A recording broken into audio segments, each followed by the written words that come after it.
नागपूर महानगरपालिकेच्या वतीने bulk waste generators चं एक वर्कशॉप जे 2026च्या अनुषंगाने ते जे नवीन नियम 2026ला आलेत त्या अर्थाने हे एक वर्कशॉप घेतलं आहे.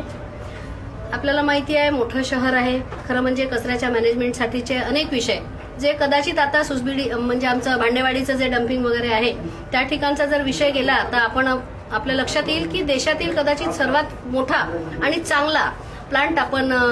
हे सगळं मॅनेजमेंट कचऱ्याचं व्हावं या अर्थाने तयार करतो आहे, जो आता वर्कआउट पण झालेला आहे. पण त्या पलीकडे जाऊन 2020 मध्ये जे काही रूल होते त्याच्या पुढे जाऊन आता 2026 मध्ये शासनाने आणखी काही रूल सांगितलेले आहे आणि त्याच्यानुसार महानगरांनी एवढं मोठं शहर आहे म्हटल्यावर महानगरांनी त्यानुसार गेलं पाहिजे या अर्थाचं हे वर्कशॉप आहे. त्याच्यामध्ये जे ज्यांचं बल्कमध्ये कचरा ज्यांचा तयार होतो मोठ्या आस्थापना आहे त्या सर्व लोकांनी आपलं जे कचऱ्याचं मॅनेजमेंट आहे जे ओला सुका किंवा जे जैविकही आहे वैद्यकीय याच्यातले जे काही ज्याही मोठ्या आस्थापना आहे या सर्व लोकांनी आपापल्या कचऱ्याचं मॅनेजमेंट आपल्या ठिकाणी म्हणजे ते महानगरपालिकेवर किंवा गव्हर्नमेंटच्या याच्यावर भार न पडता त्यांचं त्यांनी करावे असे एकूण सूचना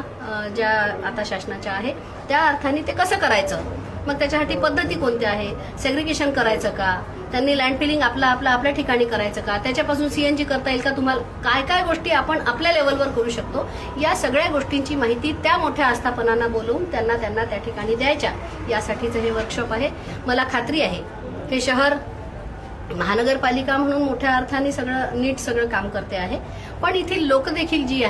जी मोठी व्यावसायिक लोक आहेत ती सुद्धा या सगळ्या गोष्टींना निश्चितपणे पाठिंबा देतात काम करतात. आपलं असे खरं म्हणजे आम्ही सांगतोय म्हणून याच्यानंतर करणार असं नाही तर काही लोक जे आहे आता या ठिकाणी उपस्थित देखील आहे जे लोक हे अशा प्रकारचं काम आधीच करतात आहे तेही लोक या ठिकाणी आहे तेही आपले अनुभव या ठिकाणी शेअर करतील कशा प्रकारे आम्ही आमचं काम करतो ते शेअर करतील. आणखी नवीन सूचना काय करता येईल महानगरपालिकेच्या मार्फत म्हणजे वर्कशॉप असल्यामुळे कुठल्या प्रकारे त्यांना ट्रेनिंग देता येईल या सगळ्या गोष्टीची व्यवस्था या ठिकाणी केली गेली आहे. मी